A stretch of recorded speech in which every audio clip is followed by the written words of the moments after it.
The Crisis of Islamic Civilization by Ali A. Allawi. Chapter 4, Disenchanting the World. If the Muslims really want an Islamic social order, then they must examine every aspect of modern life from the perspective of Islam and make necessary corrections.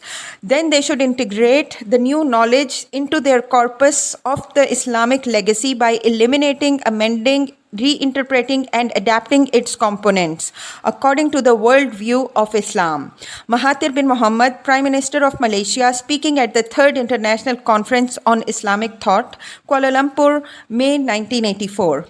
At the beginning of the 1970s, the modern urban societies in most Islamic countries had become indistinguishable from their counterparts in other developing countries. Amongst the elites, the wealthy, and most of the middle classes, the lifestyles and increasingly the mores of the Western society prevailed.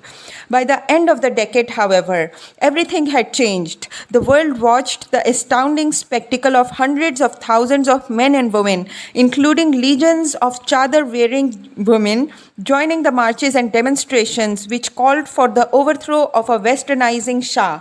Iran, under the Shah's autocratic rule, was assumed to have joined the irresistible march to modernity. But re-Islamizing society was not simply a matter of changing one's dress or of using Islamic inflections in one's speech. The Shia Islamic revolutionaries of Iran and the ascendant Salafi Wahhabists of Sunni world shared at least one thing in common. Political power had to be actively used in order to reverse or at least halt the spread of secular modernity. Islamizing society and its individuals became a matter of minds and hearts. Muslims had to be taught to think as Muslims before they could be expected to act as Muslims. The 1980s represented the age of great cultural revolutions in the world of Islam. Reworking states and societies. The successful Iranian Revolution in 1979 handed power not only to the traditional clerical classes under the leadership of Ayatollah Khomeini, but also to a number of religious intellectuals who, at least in the early days, were given the task of remaking Iran's cultural, mass media, and educational policies within a new Islamic framework. Iran's universities, which were seen as a hotbed of revolution's erstwhile leftist and liberal allies, were closed in 1980 in preparation for their reopening under a new Islamic dispensation. The closure of the universities was preceded by a speech by Ayatollah Khomeini, where he attacked the university's previous secular bent. Khomeini spoke of the need for a fundamental revolution in all universities throughout the country and called for a purging of universities of professors affiliated to the West or to the East and turning universities into a healthy environment for flourishing of sublime Islamic sciences. He then added, "We are not afraid of economic sanctions or military intervention. What we are afraid of is Western universities and the training of our youth in interests of the West or East, the communist bloc." The Committee for the Islamization of Universities was formed with the task of supervising this process. In its early days, the committee included individuals such as Abdul Karim Sarosh, who later went on to become a fierce critic of the clerical rule and of the authoritarian direction of Islamic Republic. Hundreds of professors were purged in this cultural revolution, and liberal and leftist student organizations were all closed or forced to go underground. The committee reported to a higher governmental body, the Cultural Revolution Headquarters, which supervised other initiatives for Islamizing of society, including the formulation of acceptable dress codes for women, the expansion of the Islamic content of the media, and an increased use of Arabic and Quranic terms in the educational system. In Saudi Arabia, the 1980s saw an increasingly conservative environment accompanying the defeat of the extreme Wahhabist insurgents who had occupied the Grand Mosque in Mecca. The authorities were determined to counter the widespread appeal of the insurgents' message regarding the profligacy of the ruling family and the supposed social laxity which followed in the wake of the explosive developments of the Saudi economy in the 1970s. However, the emphasis in Saudi Arabia was on the enforcement of a rigid doctrinal version of Islam which emphasized conformity and extreme social conservatism rather than the search for a new Islamic vitality. The 1980s saw a rollback of whatever limited freedoms had been granted to women in the earlier periods. For example, the need for females to be accompanied by a male relative as their guardian when they traveled abroad, a rule which had been overlooked in the past, once more became mandatory. This drastically reduced the number of females studying abroad on scholarships. Governmental support and funding for the religious police, the Mutawwa, greatly increased during this period. The remit of this body extended beyond the previously limited functions of ensuring that men attended the ritual public prayers. The religious police now acquired broad powers to monitor and control all aspects of public behavior. The Saudi clerical class of senior Wahhabi ulama was given a near Sacrosanct status, and the government would allow no serious opposition to their rulings.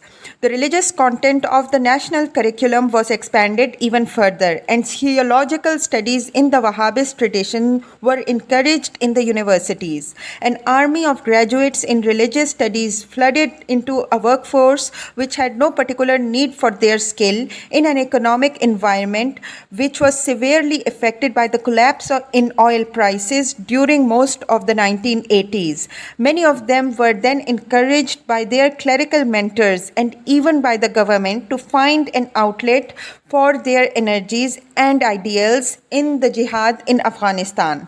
In Pakistan, Islamization was a central feature of the policies of the military dictator Zia-ul Haq, who came to power in a coup in 1977. Shortly afterwards, Zia's predecessor, whom Zia had deposed, namely the former Prime Minister of Pakistan, Zulfikar Ali Bhutto, a secular politician, was tried and hanged for murder in April 1979. Zia's Nizam-e-Islam, Islamic order, which he first promulgated in December 1978, represented a concerted effort to redefine Pakistan's judicial inheritance. Pakistan, like India, used English common law as the basis for its legal system, a legacy from the days of the Raj. Through a series of ordinances which introduced the so-called Hudud laws, Pakistan's penal codes were now amended to bring them purportedly in conformity with the Sharia. This affected punishments for crimes all across the board, from theft and adultery to alcohol consumption. The law concerning evidence was altered in ways which affected women's rights. In addition, to curse the companions of the Prophet or to show disrespect for the Prophet and his household became criminal offenses. Followers of the Ahmadi sect, a 19th century offshoot of Islam, were declared non-Muslims. A federal Shariat court was established in 1981 with the ulama as full-time judges. A number of Islamizing measures affected the banking systems. For instance, the formal abolition of bank interest as a form of usury, riba, but this was circumvented by the banks' rebranding of interest as profit and obvious subterfuge. But the process of Islamizing society by enforcing Sharia-based laws began to founder when zakat, the Islamic wealth tax, was introduced in a form which was not acceptable to the Shia Muslims of Pakistan. These represented about 20% of the population. By politicizing the judicial differences between the two main branches of Islam, the Zia Islamization reforms increased the tensions between Shias and Sunnis. The reforms lacked a legitimizing consensus. The Shias and Sunnis were not the only components of the society which did not see eye to eye on all these reforms.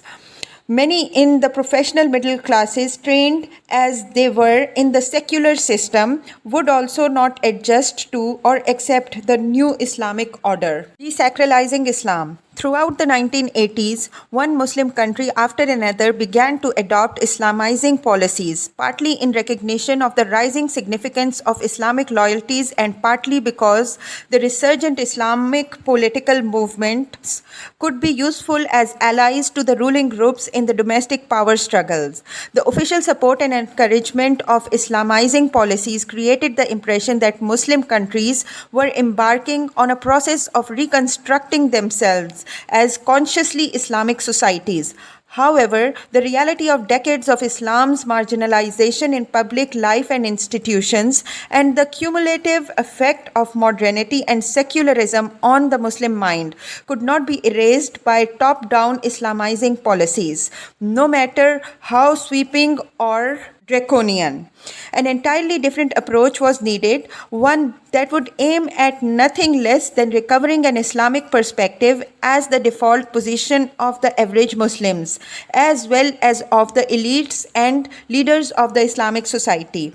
It was this desire that drove some of the best Muslim minds of the 1980s to align themselves to the Islamizing policies of receptive governments and to produce the intellectual underpinning of the Islamization process. However, the increasing political assertiveness of Muslims on the world stage was not matched by a renewed expression of Islam's civilizational vitality. Muslim societies of the 1980s were still sunk in a deep quandary, being simultaneously apologetic, defensive, sensitive, and nostalgic about their legacy and its place in the world. Ever since the 19th century, the study of Islamic history and society had been dominated by the Western scholars and writers. They created narratives and types of Islam that were accepted, often uncritically, by their Muslim students and audiences. Western analytic method and systems in historiography, psychology, social and political science, and even theology were brought to bear on key aspects of Islam and imposed their own standards and rules of interpretation on it. Quietly, subtly, Muslims surrendered their own understandings of their civilization and their own worldview to a jumble of precepts defined and elaborated upon by others. Islam increasingly came to be seen through the prism of Western scholarship and modern concepts. Those who sought their own paths of knowledge and understanding of Islam fell on the meager intellectual and educational resources of the Muslim world, mired as most of them were in Scholasticism, or they could join the ranks of their ever-growing political Islamist movements and take to the metaphorical barricades, intellectual or otherwise. The world of Islam, indeed the Islamist comprehension of the world, was being de-sacralized right in front of the eyes of Muslims without their full recognition of what was happening and often with their complicity. By the time of Islam's counter-revolution, which started in the 1970s, the dismantling of the structures of Islamic worldview had been well underway for decades. This was particularly true in relation to language, the most fundamental building block of Islamic expression and understanding. A succession of language reforms in the 20th century in most Muslim countries had ended by decoupling the language of Islam from its principal spiritual mooring, that of understanding God's purpose. There were three aspects to this matter. The first aspect was related to the loss of connotation meaning attached to key Arabic words, which explained, guided and reflected man's spiritual quest. The second aspect was related to the modernization of the Arabic language in reckless abandon of its purpose both as a tool for the understanding of Islamic message and as the vehicle for the culture of Arabs and the civilization of Islam.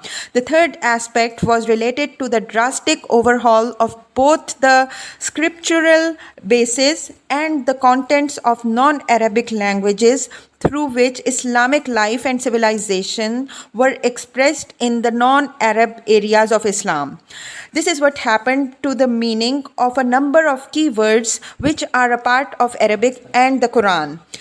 There were always two Arabic languages. One was necessary to read and understand the Quran in order to uncover the mysteries of the dialogue between God and man, and the other was the language and culture of Arabs and of the civilization associated with Islam when these were expressed through the medium of Arabic. Quranic Arabic, in the formulations of Islam, is a sacred language, and although it is clearly the language of the Arabs of Quraysh, the Prophet's tribe, it is also the medium through which the Quran was expressed. Preserving the integrity of Quranic Arabic is therefore vital in understanding the spiritual knowledge borne by Quran. The degradation of the language of the Arabs had been one of the most damaging acts of the Arab cultural modernists. In fact, most Arabic could well be called Neo-Arabic, its literary lions having created its legacy entirely. Its leaders are for the most part men who had drunk from other springs and look at the world with different eyes, as the great Harvard scholar of Islam, Sir Hamilton Gibb, asserted. The willingness of the literary elites to break with the extraordinary capacity of the language to express ideas and concepts with exactitude has turned Arabic into yet another vehicle for the secular mind. For generations of Muslims, the opposite was the case. The Arabic of the Quran was a source for assessing a spiritually charged universe. But this fate should not have befallen Arabic or even the other languages of Muslims. Languages which have been Islamized is in order to absorb the worldview of Islam all the better. The exactness of Arabic is, in fact, one of the properties used to derive meanings from the Quran, since knowledge of the language, of its root structures, grammar, and the range of acceptable usage is essential to understand Quran properly. The modernization of Arabic has created two languages, an arcane Quranic Arabic understood only by the lexicographers, seminary students, and grammarians, and a vernacular Arabic through which popular and literary cultures are expressed. The unifying features of Arabic as both the sacred language of the Quran and the literary language of Arabs, deriving its vitality from its uniqueness as a gateway into the unseen, has been lost. The Islamization of the language can be exemplified through changes in the meanings of the words such as deen, akal, and ilm. In the modern rendering of the word, deen simply means religion. In the Quranic Arabic, however, deen is the indebtedness of the created to the creator, which is to be discharged in life according to a particular prescription, the ways of Islam or the unsullied revealed religions. Another word, akal, is now used synonymously with the words for human reason or mind. In the Quranic Arabic, akal designates the faculty of intellection which can discern the divine. The Quranic Arabic referred to fundamental truths which are peculiar to Islam.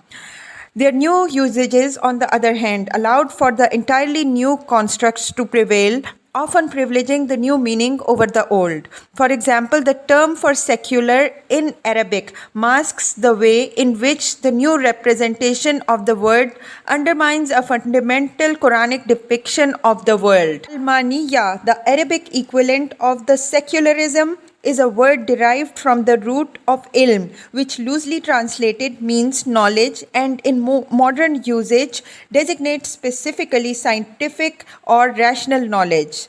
Almaniya thus becomes the pursuit of scientific or rational knowledge in an uncompromising positivist way. Ilm appears in the Quran on numerous occasions and relates to the form of knowledge that leads ultimately to God. It is what God imparted to Adam, allowing mankind to distinguish between the absolute and the relative. It is also one of the attributes of God, Al-Alim, the all-knowing. In Islam, knowledge of the outer world was known specifically as knowledge of the depicted, Ilmul Sum. It had its place, but people of taste and discernment would always seek out the permanent lasting knowledge, the Quranic knowledge or ilm, and within it they would pursue the outer forms of knowledge as a secondary purpose. The last nail in the undermining of the languages of Islam was the abandonment of the Arabic script. The most famous case, of course, was Mustafa Kemal's replacement of the Arabic script with the Latin alphabet in the notion of Turkish. The decision to reject the script and the language of the Ottomans, who had been the guardians of Islam for centuries, was a conscious choice made in favor of the international script of the West. It brazenly signaled a total rejection of the past and a breathless desire to join the civilized world. In late 1928, Turkey passed a law prohibiting the use of Arabic script in the public arena. An entire culture had to evolve that was cut off from its past. This soon followed by the translation of the Quran into Turkish and its recitation and conducted in the vernacular, an affront to the piously minded. The abandonment of the Arabic script, which was undertaken as a symbol of liberation from a backward past, was partially justified through the argument that the Arabic script was unsuited to Turkish and could not properly convey new ideas and concepts emanating from the West. The association of the Latin script with civilization was, of course, a non-starter for European Jews who consciously chose Hebrew and the Hebrew script as the national language of Israel. Hebrew and Arabic share a number of common characteristics and structures. It is curious that in Turkey, the Arabic script was seen as a reactionary relic, whereas Israel, Hebrew was selected as the language and script of the country, which placed itself consciously inside the Western intellectual tradition. Other Muslim languages were allowed to atrophy, especially by colonial administrators. The Jawi script, also based on Arabic, was widespread in the Malay-speaking world, and its earliest use was traced to an inscription on a stone in the early 14th century. But both the British colonial powers in the Federated Malay States and the Dutch in the Indonesian archipelago used the Latin alphabet for writing Malay, a practice which continued into the post-colonial era. However, the Jawi script does have a limited use in official documents and continues to be taught in schools as a way of gaining access to reading the Quran in the original Arabic. Some have celebrated the break between Arabic and Islam. The novelist and Nobel laureate V.S. Naipaul has made the assertion that Islam is the religion of the Arabs and was foisted on non-Arab peoples by force. The converted people of Islam have lost their connection with their own identity and pre-Islamic past and are therefore condemned to a limbo of worshipping in an alien language and of relating to the sacred places in foreign lands. Naipaul was primarily concerned with the Muslims of India and Pakistan. The thrust of his argument was that the eradication of the connection between the sacred language of Islam would facilitate their reconciliation with their pre-Islamic legacy. Islam, has had a calamitous effect on the converted peoples. To be converted, you have to destroy your past, destroy your history. You have to stamp on it. You have to say, my ancestral culture does not exist. It doesn't matter. Fields of Islamic knowledge. Language was one battlefield in de-Islamization. Knowledge was another way in which Muslims were alienated from their own legacies. The issue was not the juxtaposition of knowledge against ignorance. No sane person would dispute the fact that science and technology have generated immense benefits for mankind and have ameliorated the human condition. But the dissemination and utilization of knowledge does not take place in a vacuum. It is supported by a massive infrastructure of educational and research institutions, enterprises, media, and public agencies, all the while woven together by beliefs and values that presuppose a certain purpose to the entire process. The Western university system, for example, evolved from its roots in the religious scholasticism of the colleges of Oxford, Cambridge, and Paris into an entirely secular and humanist enterprise. A little noted fact, the medieval inns of courts of London and Paris, the precursors of the college system, were directly borrowed from the mosque, madrasa complexes of Islam through the Crusaders of the Knights Templar. That process took several centuries, and even in the late 19th century, the religious bias of a number of Europe's ancient universities was clear. In the end, the modern conception of the university was completely severed from its religious foundations and became the model for the formal process to acquire knowledge.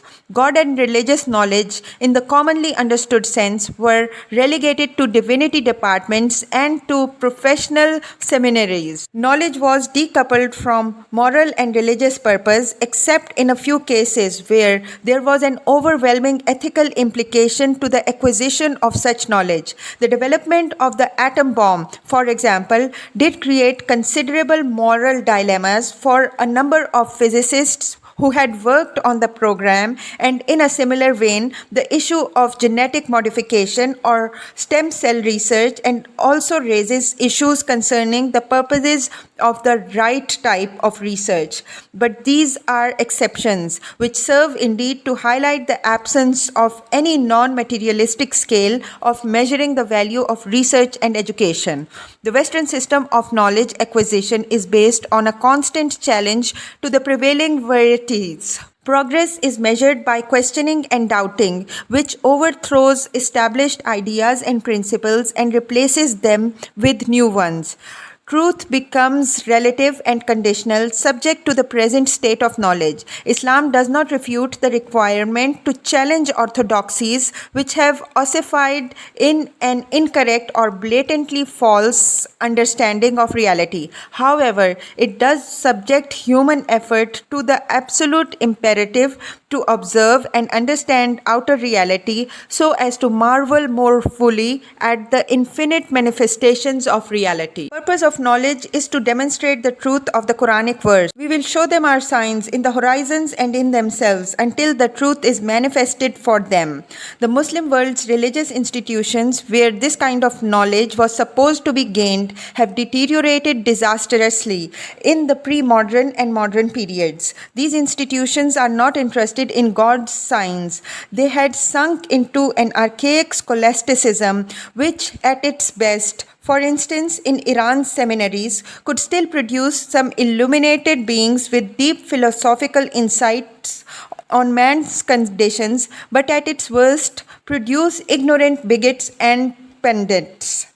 Unfortunately, the problem with the type of knowledge that Muslims were acquiring was not recognized until several generations of graduates schooled in the new style academics had come and gone. The traditional Islamic colleges were increasingly irrelevant to the ruling elites, who saw nothing in them except the regurgitation of useless knowledge.